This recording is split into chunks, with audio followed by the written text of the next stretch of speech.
What's up, guys? I'm Greg. I'm Darren. And we're False Hope. And you're watching T.I.P TV. Sucker.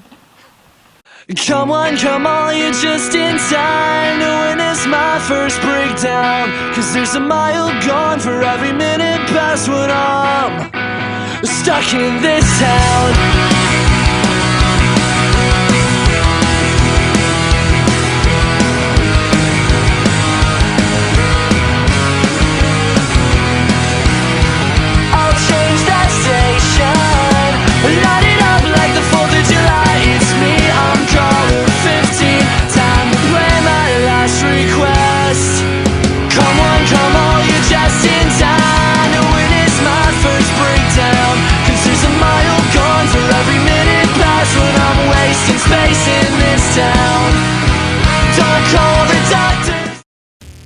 What's up, you guys? My name is Darren Simmons. You are watching T.I.P TV, and I am here with False Hope. How you guys doing?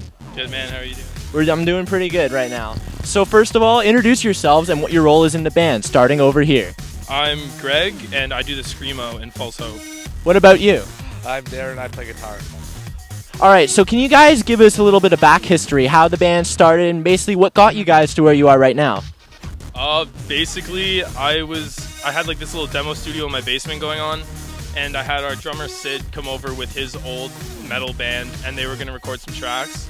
And then they got to the studio and they didn't have any tracks to actually record. So like, we were just like sitting around, and then I'm like, hey, like, do you guys want to jam at least? And we started jamming, and then like False Hope just kind of started there. We got Darren and Brett in on it. Brett's our bassist, and then yeah. Who came up with the name?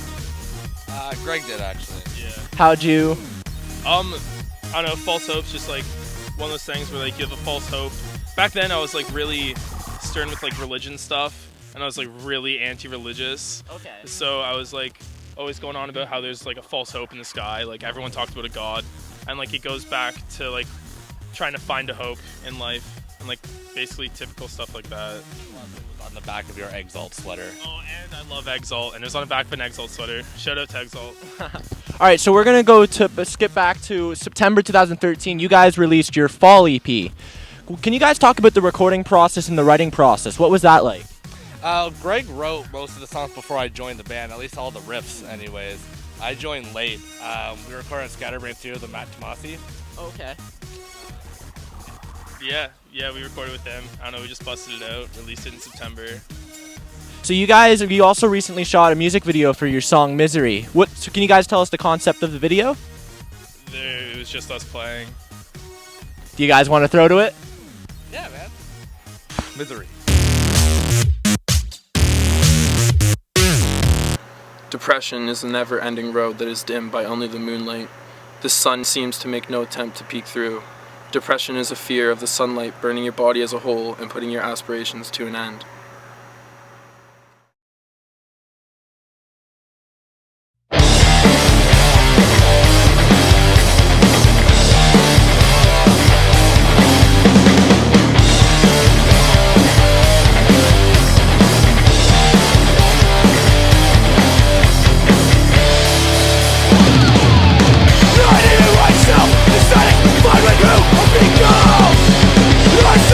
Trying to find a reason.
right, so there you go. You just saw the music video for Misery by False Hope. Very awesome video, guys. All right, so let's have some fun with these next few questions.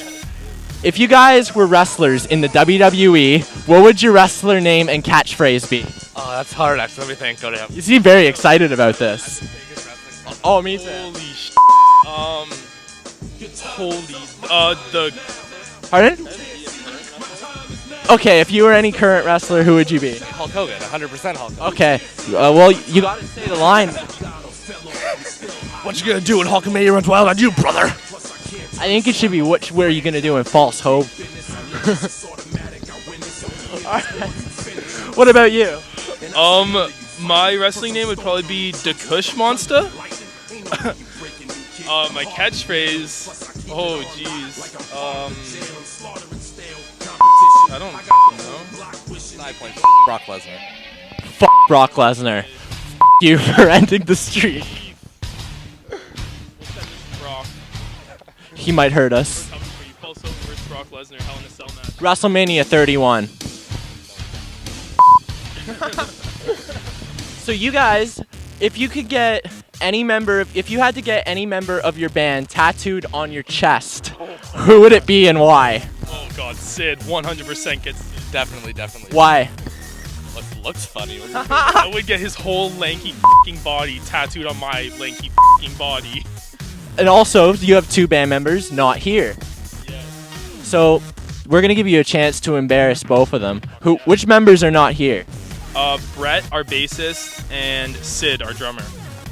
So we're gonna give you a chance. I want you each to say one embarrassing thing about each. All right, one embarrassing thing about each of them. Very, very, very embarrassing. Oh God, I'm so sorry, man. I'm so sorry, Brett. Once we were at the beach. Man, okay. We were at the beach once, and he walked out of the bathroom masturbating, holding a piece of toilet paper up that had his poo on it. And the next day, one of us got pink eye, and throughout the next 3 weeks, it cycled through that everybody got pink eye. What the All right. So that was Sid? That was Brett? That was Brett? Okay, so what about Sid? This is actually a hard one. What's a good Sid story? There's so many of them. Oh, once he got... No, that's not even embarrassing. I was going to say once he got knocked out of the show, and he had a huge golf ball in his eye, but that was just metal as I don't think that was... Speaking of knocked out of show, I was at your show with Drag the Lake last week, and there was a little incident. You actually broke your nose. What happened? Yeah, I was in the pit, and I put my arms down, I guess, and I got hit pretty hard, and I just broke my nose and got a concussion. So I'm living that concussed life.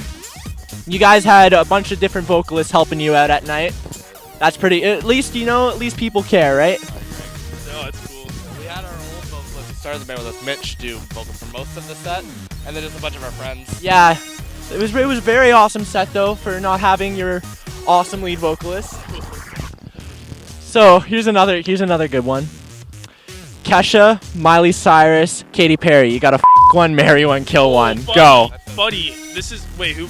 Oh, I'm gonna marry the out of Katy Perry. I'd be the father of her kids any day. Like for a year, right? Marriage, I'm gonna her every day. Probably like 2 times, too. So I'm gonna marry Katy Perry. I'm gonna bang the shit out of Kesha, man. Honestly, Kesha is so hot. Dude, she's literally the cracked out Taylor Swift. You give Taylor Swift some crack, and you just Kesha. Pitbull. Okay, then you can a Pitbull, I'll be Kesha. And then I'm gonna kill Miley Cyrus. What about you? Okay, well, I'd marry Katy Perry, obviously. I'd easily Miley Cyrus, and Kesha's disgusting. Sorry, ladies, nothing personal. No love. So while we were talking about embarrassing moments too, what's the most embarrassing moment band-wise that's happened to your band so far? The band as a whole, or Just like as a whole, like if any band story, show story, something embarrassing ever happened? Yeah, we suck, so that happened. We played a show once at the Rock Pile, and there were literally 3 people there, and one including my girlfriend. Oh. And I think the other 2, there was 2 parents there for another band, and the band left, but the parents were still there to support us. Hey, you know what? Crowd of like 3 people is better than no crowd though, right? Yeah. So what has been your favorite moment as a band now? All right. We played a basement show at our friend's place in Keswick, and there were so many people there. That was awesome. Speaking of basement shows, actually, I have this photo I want to pull up. We'll get that up on the screen. This picture here. You guys look like you're having a good time. Can you describe what's happening? What show is this? What's happening? Brett wasn't even in the band then. This was like, I think, the first basement show ever. It was like we were barely really a band, I think, at that point. We were just like I don't even know if our EP was out then. Yeah, we were in our demo stage and like we were just playing for fun there. Rob, our old bassist, is completely hammered. Looks like he's in his Hawaiian shirt right now. I have one more here. What about this one? Wasted Space in Oshawa, I think, was safe to say. Yeah, I think that was safe to say in. No, I guess it was. Altona. Yeah, safe to say in Altona. Shout out to Safe to Say in Altona. Oh yeah, for sure. In Altona, you also, back in March, you went on a 2-weekend tour with those guys. Can you guys talk about that? That was great. We went to London, Kitchener, I think, Toronto a couple times. It was just cool to like tour with those guys, hang out with them and stuff. Is there any crazy stories at all that happened during that tour? Oh yeah. It was when we went. It was for daylight savings time. So we went to Ottawa the one night, and Altona brought their friend Mikey Walker. Shout out to you, man. They brought him out, and it was his birthday weekend. Okay. So they went to go to a strip club, and the strip club closed at, I think it was 2 p.m.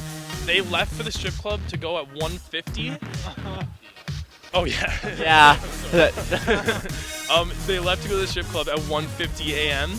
and they showed up, and it was like 3 a.m. So then they like made this big deal how they were time travelers and shit. I guess you kind of had to be there, but it was pretty funny. And what about you? Well, even that night, remember when Davies came in? He thought the McDonald's was closing in Ottawa. So we're having our beers, we're sitting inside, and Davies from Altona comes over and yells, "McDonald's is closing! Reach! And he runs across the street. He's like, "No, the drive-thru's open, but we can't go inside." Like, there's no fucking drive-thru anywhere. It was a 24-hour McDonald's with no drive-thru. Reach! Yeah, that was definitely a funny moment. That's pretty cool. Sketchbag Motel 2 in London was pretty good. That was sick. The whole place reeked like cigarettes, and we didn't have enough beds for Sid to have a bed. Oh, okay. So Sid slept on the floor, basically cuddling his cigarettes most of the night. So I want to go back talking about the house shows, basement shows, and back to your favorite moments. I totally think I cut you off on that, by the way. I feel bad. Oh, what the f***? You want to start something now? No, so... Can you guys talk to, some viewers may not know exactly what happens at a basement/house show. Can you guys talk about the whole experience? A lot of drinking, a lot of drugs, and a lot of kids moshing. Getting hectic, man. It's just like always like super packed, and like it's hard to move, and then when people do move, like there's just arms flailing everywhere. What's the most amount of people you guys have had show up at a house show? At a house show? Oh, I don't even know how to judge it, but like we had like a packed basement. It wasn't just for us though. Like we had our buddies like Grave New World out. Oh, okay. And Oh, that's pretty cool. And, like it was packed, like stuff. Like That's awesome. there, yeah. So back to the house shows. What has been your favorite moment from a house show? I'd say we used John Cena's old intro, Basic Thugonomics, as our intro. That's I forgot about that. We had half the crowd at least singing along, especially Norm from Altona, and that was just awesome. Word life is your basic thugonomics. Oh yeah. Yeah. You can't, Shout out to John Cena. You can't see me. you can't top that. That's house show. Now you guys play all over the GTA, all over the place. So I want to know, what's your favorite venues to play and why? For me, the venue just closed down, and we only played there once. It was the venue in Ottawa we played. I don't even remember what it's called anymore. But we played this small venue in Ottawa. It was like a small like chill cafe with like lights hanging. It was like, it looked like a like super chill like blues and like jazz bar kind of thing. But I don't know, that was probably my favorite venue by far, but it just shut down. And Ottawa's by far my favorite city to play, even though we've just played there once. Like, What's up, Ottawa?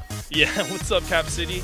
But no, we were out there with like our good friends in At Odds, and like they set it off, and like just seeing the crowd for them, like seeing their scene out there, it was insane. So that's for sure my favorite place to play. Darren, what about you? Well, the Jam Spot's always going to be my favorite. I've played so many shows there over the years. Gotta have local support to the jam spot. Besides that, though, I'd probably say Sneaky D's. Sneaky D's? Yeah. Great, Sneaky D's, great venue. A lot of great bands have played there. Now, is there any venue you guys haven't played at yet that you guys wish to play? Obviously the Air Canada Centre. Air Canada Centre. Molson Amphitheater. I don't know, actually. That's a hard one. I want to... Not the Opera House, Sound Academy. I played most of those. Oh, really? Yeah. I think we just haven't played Sound Academy. I don't know. I want to go to... No, that's like way too far. Wherever I'd want to play is really unrealistic. Like Chain Reaction, Anaheim, and like Broome, Holland, Sheffield, England. Like... Oh yeah, the Philippines. We want to play anywhere in the Philippines with our buddy Angel from Torque Down. Huge shout out to Torque Down. Big False Hope fan? Man, 100%. That's awesome. We're his #1 fan though. Torque Down kills it. They're like sick, old school, hardcore, formed in the Philippines, came to Toronto, and now they're just like ripping it up in Toronto. They're sick dudes. That's awesome. Maybe False Hope? Look up a show? Oh yeah, for sure. So you guys, it's already halfway through 2014, so I want to know, what are your plans for this summer and the rest of the year? Well, we just finished up in the studio recording our second EP titled Vacancy, and we're planning an EP release show. Can't really say dates yet, but like it's coming up in like late July. And then we're going back out to Quebec and Ottawa in August, which will be announced soon. And basically just like small stuff like that. Other than that, we're just like staying in Ontario, just playing a whole bunch of shows, like having fun with it. That's awesome. All right, so also with the writing process for this upcoming EP Vacancy, what was different about going and recording and writing this EP from the last one? I had a lot more to do with the songwriting in this one than I did the last one. Yeah, you said you joined the band later, right? Yeah, I wrote the majority of the riffs with this one. Our bassist Brett also wrote quite a few of them actually, but it was more of a collaborative process for sure. That's awesome. Yeah, last time it was more of just like me and Sid starting the band, and then like Darren and Brett joining in later on. So it was mostly just like me and Sid writing everything. This time, like we literally just jammed the basement. Like everyone would pitch in ideas and stuff, and like I don't know, it was super fun. Like we did it again with Matt Tomasi at Scatterbrain Studios. So that's awesome. So guys, looking forward to that very, very soon. Also, before we sign off, is there any last things you want to say to your fans? Any shows coming up? Anything you want to promote yourselves? Who wants microphone duty? Yeah. Fuck Sid Crew 2014. All right, well, thank you guys. Once again, I'm here with Darren and Greg from False Hope. Thank you guys so much for being on the show. Really appreciate it. So if you guys want to check out more of False Hope, links are in the description of the video. Thank you guys for watching T.I.P TV. We'll see you guys next time. Word light.